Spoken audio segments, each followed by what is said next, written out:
नमस्कार, आप देख रहे हैं सिटी पोस्ट। मैं हूं वंदना। बात करते हैं महागठबंधन की, जहां अभी महागठबंधन में बहुत ऐसी हलचल मचल रही है, जिससे जीतन राम मांझी भी अपना बयान दे रहे हैं, उपेंद्र कुशवाहा अपना बयान दे रहे हैं, वहीं मुकेश सहनी भी अपना बयान दे रहे हैं। और इसी सब सिलसिले को लेकर के आज तेजस्वी यादव 1 बजे तत्काल बैठक बुलाई है। अब क्या उस प्रेस कॉन्फ्रेंस में बातचीत होगी, लेकिन उससे पहले महागठबंधन में क्या कुछ है, इस पर बात करने के लिए अभी हमारे साथ मौजूद है बीजेपी के प्रवक्ता अजीत चौधरी जी। सर, क्या लगता है अभी महागठबंधन को आप किस तरह से देख रहे हैं? देखिए, एक चीज क्या है कि राजनीति में राजनीतिक मूल्य और लोकतंत्र, ये दोनों ही बचना चाहिए। जो प्रदेश के बड़े नेता होते हैं वो एक प्रदेश के भी चेहरे होते हैं और देश के भी चेहरे बनते हैं। और आपका चेहरा ऐसा स्वच्छ और ऐसा दिखना चाहिए अपने आचरण और व्यवहार और अपने कार्यों और नीति और सिद्धांतों के आधार पर कि प्रदेश में आपको चेहरे से लोग प्रेरणा लें और आपके तस्वीरों को लोग एक बड़े सम्मानजनक तौर पे अपने कार्यालयों में, अपने घरों में लोग उसको रखें। लेकिन ये दुख की बात है कि आज राजनीति में राजनीतिक मूल्यों का ह्रास हो रहा है और लोग जो हैं आज अपने व्यक्तिगत हितों को, व्यक्तिगत स्वार्थों को और अपनी राजनीति ही कर रहे हैं, उसमें राजनीतिक मूल्यों को ध्यान नहीं दे रहे हैं। लोकतंत्र कैसे बचा रह सके, लोकतंत्र कैसे मजबूत हो, इसका कोई ध्यान नहीं है। वही हालत आज महागठबंधन के नेताओं में है। क्या जरूरत है कि आप सत्ता की ही राजनीति करें? क्या जरूरत है कि आप लोकसभा पहुंचने की ही राजनीति करें?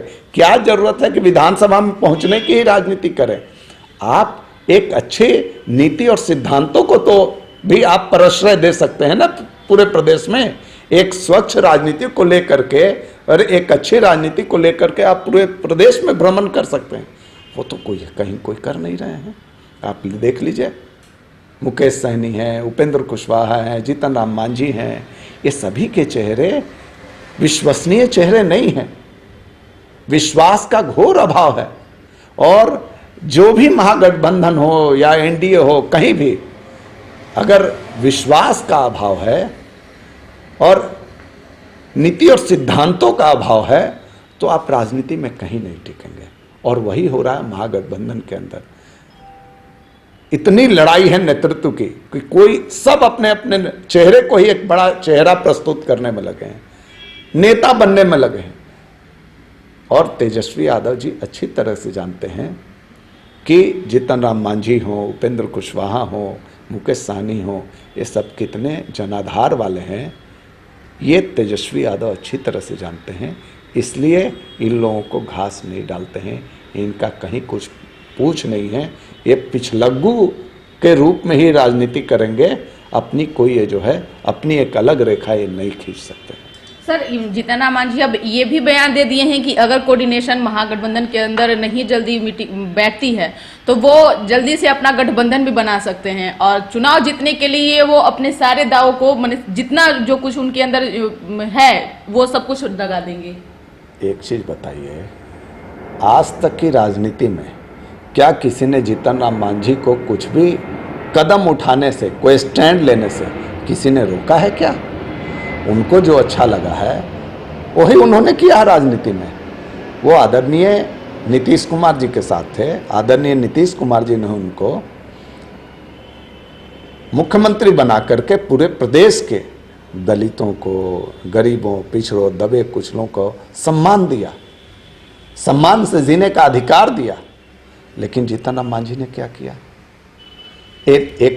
अपने आप को बहुत बड़े नेता समझने लगे। आप मुख्यमंत्री न क्या हो गए कि आप नेता हो गए। पता नहीं कितने मुख्यमंत्री आते और जाते हैं, पता नहीं। कल जीतन राम मांझी नीतीश कुमार से मिलने गए थे और क्या कुछ उसमें बातचीत हुई, वो मीडिया लोग से भी साझा नहीं की। देखिए, ये सब अलग विषय है। जब चुनाव आता है तो ये चीजें देखने को मिलेंगी, आगे भी देखने को मिलेगी। लेकिन एक बात स्पष्ट है कि इन चेहरों की विश्वसनीयता प्रदेश में खत्म हो गई है। ये अलग विषय है कि लोग अपने चेहरे के बदौलत ये बार्गेन कर सकते हैं और एक कहीं कोई विधानसभा के लिए अपने अपने चेहरे को सुरक्षित कर सकते हैं, अपने परिवार को सुरक्षित कर सकते हैं। इससे ज़्यादा उनके अंदर कोई जो है क्षमता नहीं है। जी, पटना के अशोका जो होटल है उसको अब 200 बेडों का आइसोलेशन वार्ड बनाया जा रहा है। इस पर आरजेडी का बयान आया है कि मुख्यमंत्री जी दावे बहुत करते हैं, चाहे केंद्र सरकार हो, दावे बहुत करते हैं, पर धरातल पे कुछ दिखती नहीं है। अब तो भगवान ही जाने, राम जाने कि इसका क्या क्या होगा। देखिए, राष्ट्रीय जनता दल, तेजस्वी यादव अभी भी बचपनी बातें करते हैं। जो हरकत है उनकी वो बच्चों वाली है। थोड़े अगर राजनीति कर रहे हैं, एक पार्टी के अपने आप को नेता के रूप में प्रस्तुत कर रहे हैं, उनको सीएम के रूप में महागठबंधन और राष्ट्रीय जनता दल में प्रस्तुत किया जा रहा है, तो एक अच्छी और सकारात्मक राजनीति को भी पेश करना चाहिए।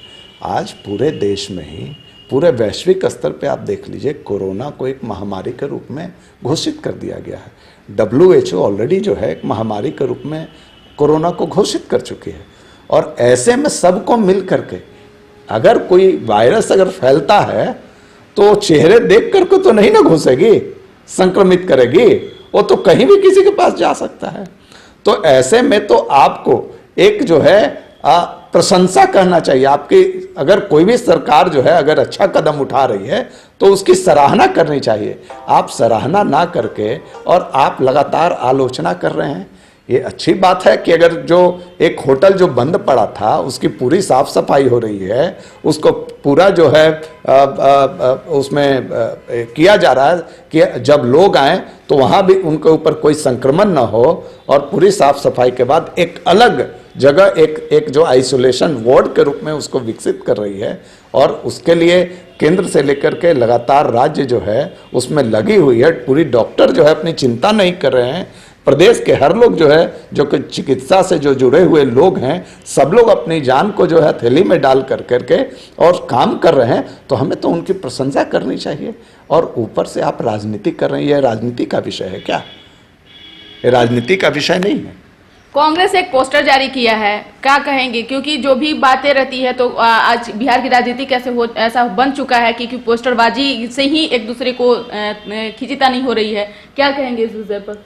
देखिए, एक चीज बताइए, कांग्रेस के जितने भी नेता हैं, चाहे आप केंद्र की बात करें या प्रदेश की बात करें, केंद्र के एक बड़े नेता ने बिहार के संदर्भ में कहा कि बिहार में कांग्रेस कहीं है ही नहीं, उत्तर प्रदेश में विलुप्त होने के कगार पे है। जो इनके राष्ट्रीय अध्यक्ष थे, हार के बाद अपना जो है पद छोड़ दिया उन्होंने। और अभी जो राष्ट्रीय अध्यक्ष हैं सोनिया गांधी जी, एक समय वो बीमार हो गई थी, बुजुर्ग हो गई थी, और अब क्या वो ठीक हो गई हैं? कौन सा उनके अंदर मंत्र उनके अंदर आ गया है कि अब पार्टी को चलाने लायक हो गई हैं? कांग्रेस पार्टी पूरी तरह से खात्मे की कगार पर है, और उस पार्टी के अंदर कोई ऐसा चेहरा नहीं है जो पार्टी को ऊपर ले जाए, आगे बढ़ाए। वहाँ भी जो है खींचतान आप देख रहे हैं कि लगातार जारी है। और कांग्रेस पार्टी सवाल क्या खड़ा करेगी? पहले अपने अंदर झांक के तो देखे।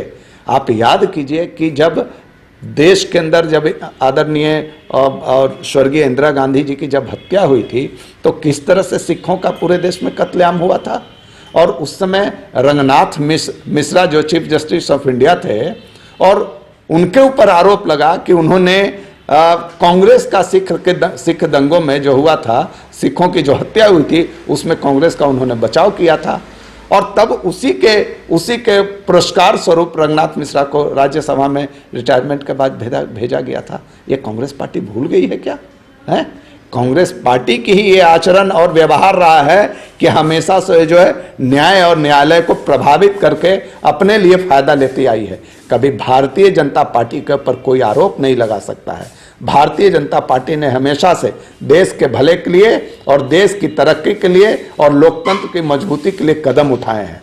और आगे भी जो एक कदम आज माननीय जो हमारे राष्ट्रपति जी हैं, उन्होंने जो रंजन गोगोई जी को आज राज्यसभा में मनोनीत किया है, तो हमारे लिए खुशी की बात है। एक राज्यसभा में एक ऐसे आदमी का प्रवेश हुआ है कि जो देश के पूर्व चीफ जस्टिस ऑफ इंडिया रहे हैं, और जब वो सदन के अंदर संवैधानिक विषयों पे जब अपनी बातों को रखेंगे तो सदन ही नहीं पूरे देश को लाभ मिलेगा, हमारा लोकतंत्र मजबूत होगा।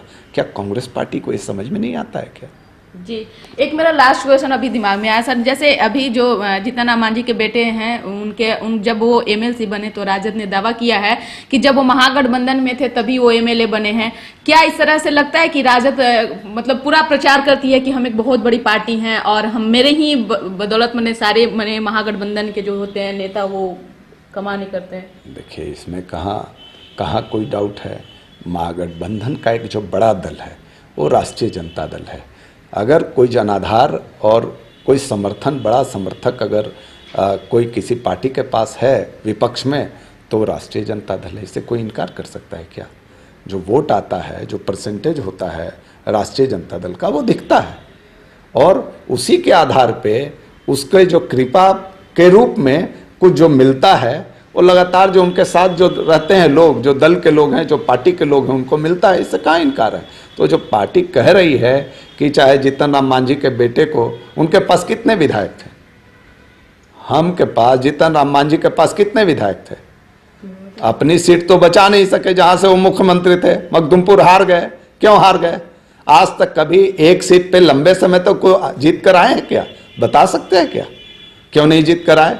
इसका मतलब आप जानते हैं, वो जानते हैं कि कभी भी एक सीट से वो दोबारा जीत कर आ नहीं सकते हैं। इसका फायदा उन्होंने उठाया और हमेशा अपना जगह चेंज कर दिया, बदल दिया, अकेले जीत कर आए। दुर्भाग्य की बात है।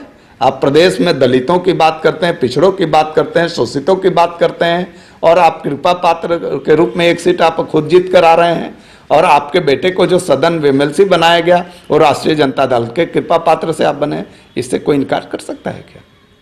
जी, तो आपने सुन लिया कि किस तरह से जो अजीत चौधरी हैं उन्होंने अपनी बात को रखे, बीजेपी के प्रवक्ता हैं और इनका साफ तौर से कहना है कि जिस तरह से महागठबंधन में अभी जो तकरार चल रही है वो निश्चित तौर से ही मतलब टूट के कगार पे है और जो तेजस्वी यादव पे हमेशा से जो सवाल खड़े करते रहते हैं इस पे कहीं भी कोई दुमत नहीं है कि आरजेडी एक बड़ी पार्टी नहीं है, वो बहुत बड़ी पार्टी है और जिसने भी उनके दल में जो अभी घटक दल हैं उनके अंदर आरजेडी के अंदर तो उन्हीं के ऊपर टिकी हुई है। और जहां बात अगर आप करते हैं कि कोऑर्डिनेशन कमेटी की, तो आज तेजस्वी यादव ने 1 बजे का प्रेस कॉन्फ्रेंस रखा है और निश्चित तौर पे जरूर उसी मुद्दे पे वो बातचीत करेंगे। देखना यही होगा कि आप कितनी बातों से सहमत हैं, क्योंकि जो प्रवक्ता जी जो थे वो उन्होंने अपने बात को रखा।